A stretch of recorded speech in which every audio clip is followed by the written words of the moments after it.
Germany 2017, Part 1, Nuremberg. Of course that I heard of Nuremberg a long time ago, back at school, when we learned about history and World War II and its consequences. The trials against the Nazi that were organized in this German town in 1945 and 1946 constituted a final act of a horrifying period in human history, for very few parts of the earth remained untouched by the war actions of this grand-scale military conflict. So it seems that, other than a fact from history, Nuremberg has not had any significant impact on my life. Wrong. I am an interpreter, and very often I do simultaneous interpreting from a cabin with earphones and in so-called real time. I have to admit, I never do it in an unreal time, etc. Well, this is where Nuremberg is very important. Namely, the court proceedings in Nuremberg in 1945 were the first time when electronic equipment was used for simultaneous interpreting. So, as it turned out well and successful, the system was also applied at the United Nations, and in a way a new profession, which I practice nowadays, was born. This, however, has had no impact on my desire to travel, which actually appeared when earlier in the year I heard from someone that this used to be a very beautiful town which the Allies demolished significantly at the end of the war. But the hard-working and entrepreneurial Germans managed to reconstruct a lot of that, so that it has become a very beautiful town again. Well, that was more than a good reason to get the idea of going to Nuremberg. I organized my visit in such a way that I had 2 whole days and 2 partials, and my plan provided that in addition to Nuremberg I would also visit Rothenburg, for which I dug up some info saying that it was even more beautiful than Nuremberg itself. This was all happening at the beginning of November. Well, now, beginning of November and Central Europe. This did not look promising, and already when I started planning the trip, I said to myself I would imagine myself doing the sightseeing under heavy rain, blowing wind, and in bitter cold. I just figured out that in terms of weather, this was the worst-case scenario for this time of the year, and I'd better prepare myself. I just thought if I got used to that idea and it seemed all right, which was the case actually, all other weather circumstances would constitute an improvement. A few days before the trip, I checked out the weather forecast, and it turned out that it would be dry in Nuremberg when I got there, which is always a preferred option for sightseeing. In addition, the forecast said that it would be only partially cloudy with sunny periods. In other words, ideal. The temperature was low, but expected for that time of the year, so I had no objections. Such weather was forecasted also for the following day, while it would rain on the 3rd day. And it was precisely these weather circumstances that helped me organize my stay. The first afternoon, Nuremberg, sightseeing. The second day, Rothenburg, sightseeing. The 3rd day, Nuremberg, museum, churches, and enclosed spaces, while the 4th day was to be used for my return home. The weather forecast was correct, but the situation was even better, so in Nuremberg I was greeted by mostly blue sky. I had organized my accommodation at a small flat which was not in the very center, but was relatively close to the old part of the town and very easily accessible when I arrived in the town by underground I took at the airport. I just left my things and immediately headed for the centre in order to make most of the dry and rather beautiful weather. Along the way I passed through the main railway station, and I took advantage of that by checking how and where I could buy a ticket to Nuremberg the following day. I like to do these, so I call them dress rehearsals in advance, whether this concerns finding the shortest way or the place where to buy the tickets, etc., so that when the time for action does come, I know how to do it, and I can do it with ease, knowing the system, so to speak, and with no stress. When I left the building of the main railway station, I immediately saw a big tower, Frauentor, which is one of the 4 impressive observation towers that exist along the ramparts that surround the old town in Nuremberg. These ramparts have practically remained untouched since the 15th century, when their construction was completed. Still, what makes them special is their size, that is, their perimeter, taking into account that the old town in Nuremberg is not a hamlet, but a seriously big town. As I've said, there are 4 of these observation towers, such as Frauentor, that were added in the 16th century, and these are Spittlertor, Neutor, and Laufertor. In addition, there are also 67 smaller defense towers. As soon as one enters within the ramparts, it is possible to see very picturesque buildings. They are not all picture perfect, but a lot of them are really beautiful. What was the most important for me, however, was that already at the very beginning I was very pleased with my choice of the destination. My sightseeing route was very simple. I just followed the street that led straight from my entrance into the old town. Thus I came to a small square where, in addition to the Nassau House, there is also St. Lawrence Church, or Lorenzkirche. And then a potential problem started to appear.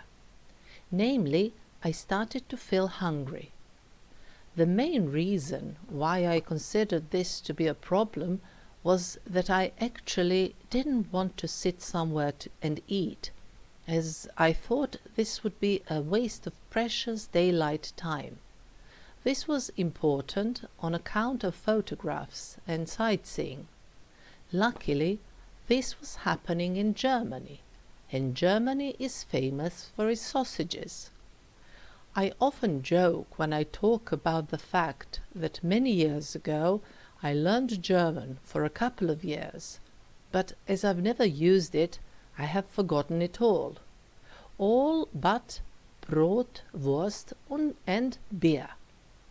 That is, bread, sausage and beer. My logic is, the most important thing is not to go hungry, or thirsty for that matter. And so I came across a stand in front of Lorenzkirche, which was selling sausages. There were different types, but the traditional Nuremberg ones are small and thin. I got a portion, which meant 3 sausages in a bun, and that was fantastic. I was just walking, eating, and sighing, The sausages were truly great, as well as the bun. There was only beer missing, but no matter how well it would fit the food, it would not suit me right then, since alcohol makes me sleepy, and there was still a lot of sightseeing to do. In addition, I didn't want to sit anywhere, and it would really seem completely improper to drink beer while walking. I liked these sausages so much that soon after I went into a restaurant which offered sausages in a bun to go. The restaurant was full of local people, sitting there, enjoying their meals, but there were also people like me who opted for this more relaxed variant. The bun was warm here as well. The sausages were there and they were good, but I have to admit not as good as the first ones. Still, soon these second ones joined the first ones in my stomach, and with my hands free for taking photos, I continued with my sightseeing. And so I came to a bridge over the Pegnitz River that flows through Nuremberg. From there I had a very nice view at the Holy Spirit Hospital, which was originally built in the 14th century but was significantly damaged during World War II, which led to its subsequent reconstruction. Not far from the bridge there is the main square, Hauptmarkt, which is the center of the old town. Every year before Christmas, a famous open-air thematic market is organized here, but in November all I could see were fruit and vegetable stands. At the main square there is also the Church of Our Lady, that is Frauenkirche, that was built in the 14th century in the place of a synagogue. Namely, the Jews already had their first pogrom back then, including the demolishing of their synagogue. The front of the church has a clock, the figures of which move every day at noon. After the main square there comes a slope that needs to be followed, but I managed it with ease, often turning back and taking photos of my surroundings. There were some very beautiful sights. Then I climbed to Kaiserburg, where there is a castle. The castle is not very big, but there are some nice parts to see. In addition, there is a great view of the city from there.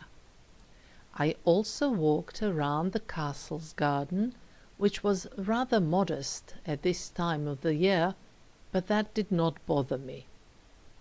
Then, walking between old buildings, I went down to Tiergärtnerplatz, a square that is adorned with a large statue of a rabbit that represents an homage to Albrecht Dürer, who was born in Nuremberg. Around the square, in addition to restaurants, sections of the ramparts and the Tiergärtnertor Tower, there is also a house in which Dürer lived from 1509 until his death in 1528. Nowadays, the house contains a museum dedicated to this artist, although his most significant pieces are actually scattered around the museums and galleries throughout the world. My further plan was to go to Maxbrücke Bridge, since I had read it provided nice views, but in order to get there I followed a route that went a little bit around, and so it happened that I was taken by the beauty of the buildings in one of the streets I entered. Very soon I got to Maxbrücke, but beforehand I passed by a building called Weinstadel, which used to house a wine warehouse, while today there is a student dormitory inside. By the way, the Weinstadel is the biggest half-timber building in Germany. That means wooden beams between which there is plaster. On a small island on the Pegnitz there is the Henker House, today a small museum, and in the past the place which used to provide the secluded residence for the state executioner.